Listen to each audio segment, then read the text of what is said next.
تبدأ قصتنا مع شياويان وده بيكون شاب جميل جدا والبنات كلها بتموت فيه، لكن الحلو ما بيكملش وبتخبطه عربية وبيكون متضايق لأنه مات بشكل تافه أوي، وبنفهم إن تم إحيائه في عالم تاني وبيكون جسم الشخص اللي هينتقل ليه شكله وكمان نفس اسمه، وبنفهم إن ده بيكون ذاته التانية بس في العالم دوت. وبتبتدي ذكريات الجسم إنها تتفاعل مع روحه وإنه كان ابن مسؤول في قرية صغيرة، وبعد كده قابل ست جميلة جدا اسمها تشين، وبسبب إنه اتعلق بيها راح للطائفة بتاعها واتجوزها. وبنفهم بعدها ان تشين دي بتستخدم التقنيات المظلمة بتاعتها عشان تمتص قدرة حياته، وبيكون شي ويان متفاجئ جدا من غباء الشخص دوت. وبتخش تشين بعدها الأوضة اللي فيها الجسد الميت، وبتقول لنا تشين ان جسمه عنده قدرة اسمها الجسد الفاضل، وانه يقدر يتعلم الفنون القتالية بمنتهى السهولة، وانه لو كان في اي طائفة تانية كان بقى التلميذ الاساسي، وانها بتستخدم التقنية السريعة عشان تقدر تسحب قوة حياته ويموت وتتحكم في جسمه الفاضل. وان كان لسه ما ماتش فده معناه ان لسه في طاقة في حياته، وده معناه ان هي برضه هتستمر في انها تمتصها. وبتتشابك روح جسد شاويان مع الجسم بتاعه الجديد، وبيبتدي جسمه يمتص روحه عشان يقدر يعيش من تاني. وبيفوق شياو بعدها وتشين بتكون مصدومة جدا، وبيكون شياو مش عارف اذا كانت هي كشفتها، وبيقرر يستخدم الذكريات اللي موجودة في جسمه عشان يقدر يتعامل معاها بنفس المواقف. وبتعرفه انها بقت كويسة دلوقتي عشان اطمنت عليه، وان هي هتروح مشوار صغير كده بعتها ليه رئيسة الطائفة، وان هي لما ترجع هتديله بعض الحب والحنان الجمال قوي. وبيطمن شياو لانه قدر يخدعها، وبتندمج كل الذكريات اللي كانت موجودة في الجسم دوت مع روح. وبيفهم ان المهارات القتالية في العالم ده مميزة جدا، لكن صاحب الجسم ده ما كانش بيتقن اي مهارة مميزة، وان العالم ده في الوقت الحالي مكون من 3 ممالك، وهو المملكة المكتسبة والمملكة الغريزية والمملكة السماوية. وبيكون مش عارف هيعمل ايه مع مراته اللي كل شوية بتيجي بتمتص قوة حياته ديت. وبيقرر بعدها انه يهرب من المكان، لكن جسمه بيكون ضعيف جدا لدرجة انه ما بيقدرش يتحرك، وبيحس انه هيموت النهارده من كتر استنزاف الطاقة اللي هيحصل له. وبيكون مستغرب لان نظام الغش بتاعه لسه ما وصلش بما ان تم اعادة احيائه، لكن بيظهر النظام مرة واحدة بيقول له انا جيت. وبيندمج النظام بعدها في جسم المعلم شياو، وبيظهر له اشعار بعدها انه قدر انه يكمل التحميل للاخر في جسمه ويقدر يستخدمه دلوقتي. وبتظهر لوحة النظام فيها مستوى النظام والاشياء والمملكة بتاعته والمهارات ونقاط الاصل وكمان مرات الانتقال للعالم الاخر. وبيسأل شياو النظام هو يقدر يعمل بيه ايه بالظبط، وبيفهمه النظام ان مستوى النظام دلوقتي في المستوى 0، وانه يقدر يطور المهارات بتاعته باستخدام نقاط التطور، وانه هيتم استهلاك نقاط التطور تبعا للمهارة بتاعتها. وبيعرض شياو بعدها قائمة المهارات اللي بيجدها جسمه، وبيكون المهارة الوحيدة اللي بيمتلكها هي ودي المهارة اللي بتزود حيويته، وبتكون تشين هي اللي علمته المهارة دي عشان تزود حيويته وتمتصها بعدها. وبما ان ما عندوش غير المهارة ديت فبيقرر انه يطورها، وبيظهر له اشعار انه ما عندوش اي نقاط تطور اصلا عشان يطور بيها المهارة. وبيسأل النظام بعدها هيحصل على نقاط التطور دي ازاي، وبيشرح له النظام باختصار انه يقدر يجمع المشاعر المتوجهة ليه حرفيا ويحولها لنقاط اصل. وبيسأله ايه هي خاصية العوالم التي لا تحصل لعندك، وبيعرفه ان العالم اللي هو فيه دلوقتي النظام ثبته كانه عالم رئيسي، وانه يقدر يتحول لاي عالم تاني بشكل مؤقت بس هيكون رئيسي تاني. وبيظهر له اشعار ان العالم ده تم تثبيته كالعالم الرئيسي بالفعل، وبيكون شياو عايز يرجع للعالم بتاعه. وبيظهر له اشعار انه لما يطور النظام خاصية الانتقال للعوالم هينتقل ليها بشكل عشوائي، وممكن يكون واحد من العوالم دي هي الارض بتاعته، وانه عشان يفعل وظيفة الانتقال للعوالم لازم ينتقل النظام من المستوى 0 للمستوى الاول، وعشان يطلعهم لازم يدور على حاجة اسمها شظايا النظام، ودي النظام هيعثر عليها تلقائيا من خلال ان هو يكون جنبها سواء كان في العالم الرئيسي او في اي عالم ينتقل له. يعني القصة كلها بقت يا بختك يا ابو بخيت، حظ حظ يعني. وبيعرفوا النظام ان لما يعوز يستخدمه لازم يقول نافذة النظام. وبيفكر شياوي ان الموضوع دلوقتي بقى معتمد على الحظ بالنسبة لوظيفة السفر عبر العوالم، وان الحاجه الوحيده اللي يقدر يعملها دلوقتي انه يطور من مهاراته، بس هيجيب نقاط اصل منين؟ هو ده اللي بيفكر فيه دلوقتي. او بيحاول يخرج بعدها والخادمه بتاعت تشين بتقول له انت بتعمل ايه دلوقتي هنا؟ يعرفها انه اتخانق من جو الاوضه وانه خارج عشان يتمشى شويه، ولسه بتقول له الست تشين كانت بتقول لك ما ادهاش حتى فرصه انها تتكلم واداها بالقلم على وشها. بيظهر اشعار من النظام انه اكتسب 0.01 نقاط اصل من يوريو بسبب مشاعر الغضب بتاعتها. وبيفهم شياوي ان افضل وسيله عشان يجمع نقاط اصل انه يخلي الناس تغضب منه، وبتكون يوريو غاضبه جدا منه، وعشان كده بيقول لها انت ما تقدريش اصلا تعملي لي اي حاجه، دي تشين اصلا لو شافتك كنت بتمد ايدك عليا هتفلقك نصين. وبتقول له ان هي مستحيل تتجرأ تعمل اصلا حاجه زي كده، وبسبب ان يوريو بتفجر كل غضبها على الشجره بيكتسب هو تاني نقاط اصل برضه. وبيفكر شياوي ان هو محتاج نقاط اصل تاني عشان يقدر يطور مهاراته، وبيطلب من يوريو انها تمشي معاه، وساعتها هي بتكون مبسوطه جدا تكسب منها برضه نقاط اصل. لكن في حاجه غريبه فعلا في البت دي، وبيحس ان البت دي مازوشيه وفيها حاجه غلط. واول ما بيروح تشين في نص الطائفه كل البنات بتجري عليه عشان توقعه في حبهم ويعملوا معاه زي تشين ويمتصوا قوه حياته. وبيكون شياو مذهول من الطائفه كلها اشرار. وبيظهر 3 شبان بعدها بيحاولوا يتريقوا على شياوي انه ضعيف جدا وما ومبيعملش اي حاجه غير انه بيكون مع تشين. بعدها شياو يان بيسخر منهم وبيقول لهم انتوا شويه عبطوا غبي، وبيتضايقوا جدا وبيقولوا له ان هو ما يقدرش اصلا يعمل اي حاجه بالفنون القتاليه بتاعته. وبيرد عليهم شياو يان وبيقول لهم انتوا اصلا ما تقدروش تعملوا لي اي حاجه، انتوا اصلا لو فكرتوا بس ان انتوا تلمسوني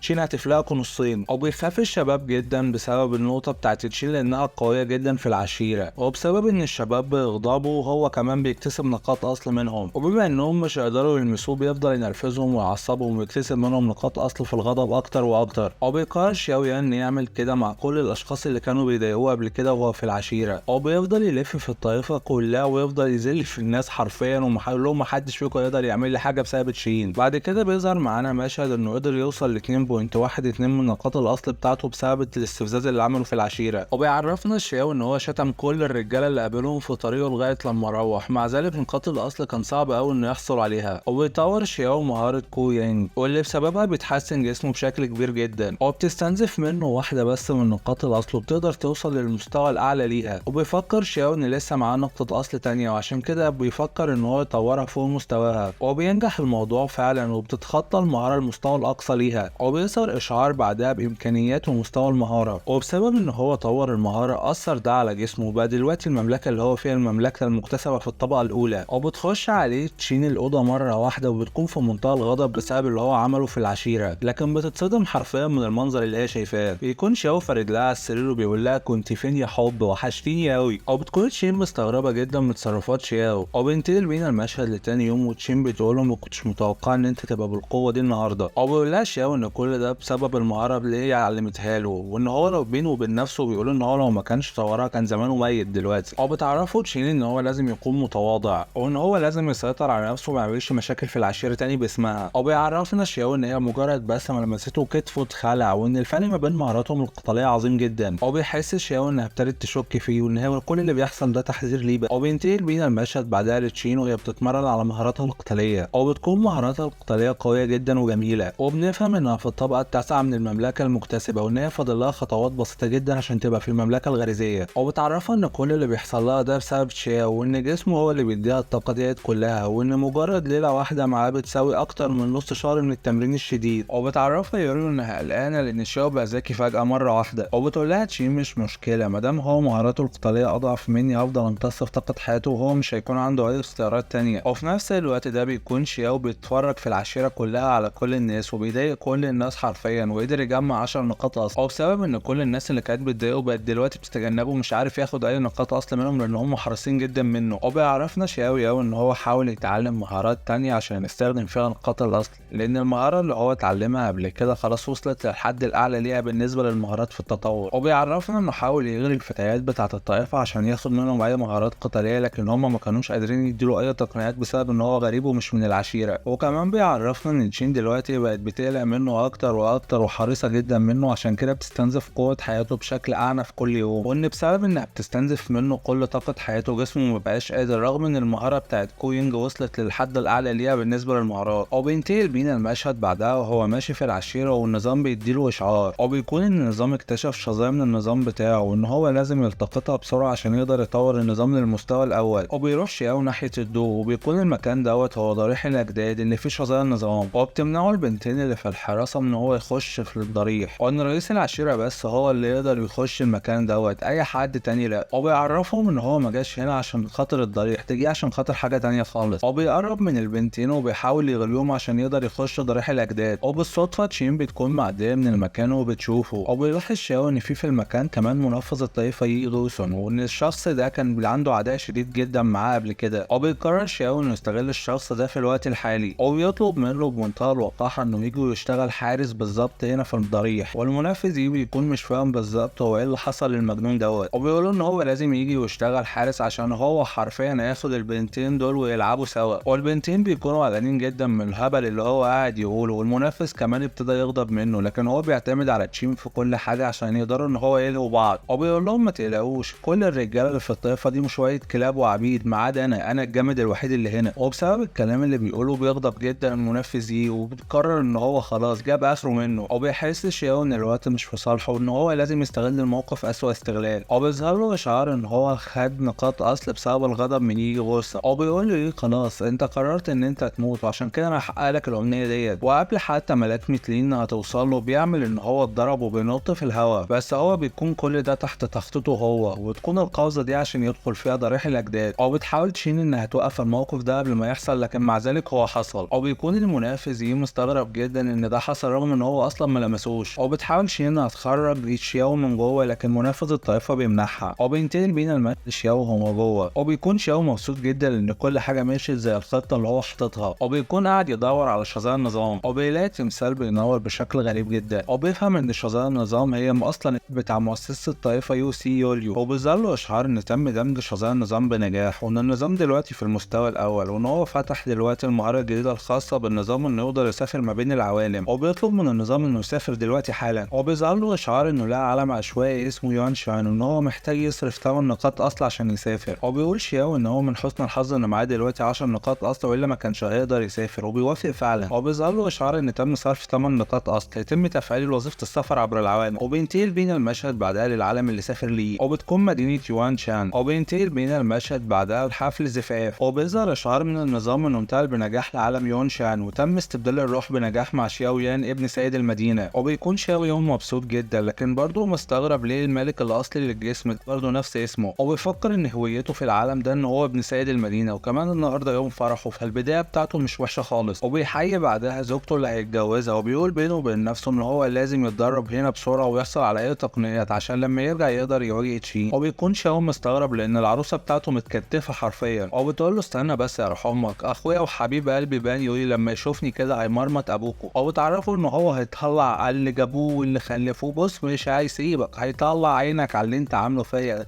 سيبني ياض بقول لك مش هتجوزني. وبسبب غضب العروسه منه بيحصل منها كمان علاقات اصلا. وبيقول ابو العروسه ان بنته في الوقت الحالي مكسوفه جدا، عشان كده هي بتقول الكلام ده، فمحدش ياخد على كلامها يا جماعه. وبيقول زعيم المدينه ان هي خلاص بقى تبقى مرات ابنه، عشان كده لازم يحضروا غرفه العريس والعروسه. وبينه وبين نفسه بيقول له ما كانش ابني مهتم بيها انا كنت زماني فسخت الخطوبه ديت. وبيخش شخص المكان وبيقول له استنى يا عم انت وهو. وبيقول لهم ما تستعجلوش قوي كده، انتوا لازم تاخدوا الهديه بتاعتي الاول. وبيقول له سيد المدينه بان يوي انت ايه اللي جابك هنا بالظبط؟ ومن غير نقاش هما الاتنين بيبتدوا يهجموا على بعض. وبيكون شياو يان مرعوب جدا من مستوى مهاراتهم القتاليه، وبيقرر يهرب من المكان. وفي نفس اللحظه دي بيظهر له اشعار يتم استعاده ذاكره الجسد الاصلي. وبيشوف شياو يان ذكريات الجسم الاصلي. وبنعرف ان ليو شو مخطوبه له صغيرين، وان شياو يان ما كانش ماهر ابدا في الفنون القتاليه من وهو صغير. وبيعرف كمان انها لما كبرت هربت مع بان يوي لان هي وقعت في حبه. ورغم ان هم قدروا يمسكوا ليو ساعتها، لكن بان يوي هرب ساعتها، وان هم ساعتها كتفوها وحبسوها عشان تقدر ان هي تتجوز غصب عنها. لكن ما فيش حد توقع ساعتها ان بان يوي بعد ما يهرب يحصل على مراس السيف الشيطاني، ويكون سيد خبير جدا في الفنون القتاليه. وان بان يوي قدر ان هو يشوف مصادفات عجيبه جدا لدرجه ان هو بقى غني وقوي جدا، وان اي حد كان بيجري وراه من العيلتين عشان يقتله هو كان بيقضي عليهم تماما. وعيله ليو بسبب اي تاخير ممكن يحصل ممكن يسبب لهم مشاكل، عشان كده كتفوا العروسه وودوهم لسيد المدينه عشان يتجوزوا ابنهم ويخلصوا بقى من الوجع الدماغ دوت. وبان يوي اول ما عرف القصه دي كلها جري على الفرح عشان يبوظه. وهو دلوقتي في معركه مع سيد المدينه. وبيكون سيد المدينه قوي جدا وقدر يتصدى لبان يوي. وبيعرفوا بان يوي ان هو اتصاب بالمهاره بتاعته، لكن هو كمان كسب حاجه جديده، وان هو هيجيلهم بعد شهر وهيدمر العيله كلها. وبنفهم ان مهاره سيد المدينه وهي اصبع الفجر هو يقدر يعمل اي حاجه زي انه يرسم طاقته وان هو قوي جدا. وبيمشي بعدها بان يوي من المكان لان طاقته الداخليه خلاص اتختمت ومش هيقدر يعمل اي حاجه في الوقت الحالي. وبيحس شياو يان ان بان يوي هو بطل القصه، وان هو الشرير بتاع القصه عشان كده هيتقضي عليه، وانه لازم يعمل اي حاجه بسرعه عشان يخرج من الازمه دي. وبتكون الناس مستغربه ليه سيد المدينه سابه يمشي وما عملش معاه اي حاجه تانية. وبنفهم ان سيد المدينه هو كمان اتصاب باصابات داخليه ساعه القتال. وبتكون الناس كلها مصدومه من اللي حصل لسيد المدينه. وبيظهر اشعار النظام وبيقول له جاري تحميل المهمه، لقد استفزيت ابن القدر، لقد انتهى امرك، دي الطريقه للاخراج من هذه المعضله، اقتل بان يوي خلال شهر واحد وانقذ عائله شياو. بعد الانتهاء المهمه ستعود بكامل القوه التي حصلت عليها من هذا العالم، ولو فشلت لن تحصل على شيء يا عبيط. وبيكون شياو يان مصدوم جدا من مقدار المهمه اللي بقت على كتفه دلوقتي. وبيجري بعدها على سيد المدينه عشان يطمن عليه. وبيشرح لنا شياو يان ان في العالم دوت كل الفنون القتاليه وطرق التحصيل عليها بيتم التحكم فيها من الاسر الحاكمه والنبيله، وان العالم دوت القوه فيه بتكون عباره عن طاقه داخليه وطاقه خارجيه وبيمزجوهم مع بعض عشان يقدروا يقووا نفسهم، وان اضعف واحد بيجيد الفنون القتاليه ممكن يكسر الحجر بايديه عادي جدا. وبنفهم ان العالم اللي انتقل ليه ده هو عالم ذو مستوى منخفض منخفض في الفنون القتاليه، وبيقول شياو ان مش مهم اذا كان العالم ده ذو مستوى منخفض، مجرد ما ياخد اي مهاره حتى لو هيبتدي فيها من المستوى صفر هيستخدم نقاط التطور عشان يقدر يطورها ويكون اقوى بسرعه. وبيحاول شياو ان هو يقرا الفنون القتاليه رغم ان هو بيبقى فاهم كل كلمه مكتوبه، لكن المجمل نفسه مش بيكون فاهم فيه اي حاجه، وعشان كده الدنيا بتبقى صعبه عليه جدا. وبيقول ان المشكله دلوقتي ما بقتش انه يكمل المهم ولا لا، المشكله دلوقتي اذا كان هو اصلا هيفضل عايش ولا لا. وبيعرفنا ان في الوقت الحالي روحه بس هي اللي عبرت للعالم ده، عشان كده الجسم اللي هو انتقل ليه ضعيف جدا، وان هو حتى لو طور المهاره بتاعت كو يونج تاني في العالم دوت هو مش هيقدر يعمل اي حاجه لبان ووي. وبيظهر له اشعار بعدها ان مهاره كو يونج هو دلوقتي في المستوى الاعلى، لكن الشخص المعني في حاله العبور للروح، وعشان كده المهاره دي مختومه مش هيقدر يستخدمها في الجسم دوت. وبيتكلم الخدم بينهم وبين بعض عن اللي حصل في الفرح، وان بان يرجع بعد شهر عشان يبيد العيله. ولنا شياو يقول ان هو في ما يقدرش يعتمد على نفسه، وكمان الوقت اتغير قوي عشان يلاقي معلم يعلمه الفنون القتاليه، وان هو عشان يتخطى الوضع ده ما قداموش غير انه يعتمد على ابوه. وبيخش المكان على ابوه، لكن بيلاقيه دلوقتي قاعد مع ابو العروسه، وبيقول ابو العروسه ان هو جه عشان يتناقش موضوع الجواز. وبيقول له سيد المدينه ان الموضوع تم خلاص، هم حتى كتبوا الكتاب، ومش عشان العشاء الاخير بتاع العريس والعروسه حصل فيه كده ان احنا هنأجل حاجه، لا كل حاجه هتمشي زي ما هي. وبيقول له ما تصدقش الناس ان انا اتهزمت، انا كويس جدا ومفيش اي حاجه وقوي ولسه زي ما انا. وبيعرفوا ان حتى لو بان يوي رجع بعد شهر مش هيقدر يعمل اي حاجه، وان هو في المستوى الحالي يقدر يتغلب عليه، وان هو ما قدرش يتغلب عليه قبل كده عشان هو ما كانش في دماغه. وبيقول له انت اكيد ما جيتش عشان تفسخ الخطوبه صح يالا. وابو العروسه بيجيب ورا بيقول له مستحيل مستحيل اصلا ان انا افكر في اللي انت بتقول فيه ده. وبيودعه وبيقول له كل حاجه هتمشي في الفرح زي ما هي، السلام عليكم. وبيطلب سيد المدينه من شاو يان ان هو يسنده بسرعه لانه تعبان جدا. وبيقول له شاو يان ان اصابته خطيره جدا لازم يستدعي الدكتور حالا. وبيعرفوا سيد المدينه ان الفنون القتاليه بتاعته كلها اتشالت، وانه هيموت في خلال 3 ايام، وساعتها كل الناس هتهجم على العيله بتاعته لان مفيش حاجه هيقدر يحميه، وان هو لازم يستخدم الممر السري بتاع الجبل عشان يهرب من المكان دوت وبسرعه. وبيخرج سيد المدينه يشيم سحر من المكان، وبيعرفوا ان مؤسس العشيره لقى مذنب واقع على الارض ولقى يشيم السحر ده حواليه، وعشان كده خده، لكن ما اتعلم منه اي حاجه غير المهاره بتاعت اصبع الفجره بتاعته، وان اليشيم السحر ده كان اساس المهاره بتاعته، وان هو مجرد بس ما بيقرا اول 10 كلمات فيها بيقدر يستوعب المهاره، لكن المهاره الاساسيه بتاعته محدش قادر يستوعبها بالكامل. وبيحس شياو يان باحساس سحر غريب جدا اول ما بيلمس اليشيم، وبيظهر له اشعار لقد اكتشف لوح يشيم يحتوي على طريقه الميراث الخالده السريه، مرات الاستخدام المحدوده واحد من اصل واحد. وبيعرفوا النظام ان اليشيم السحري بيحتوي على ميراث لحضاره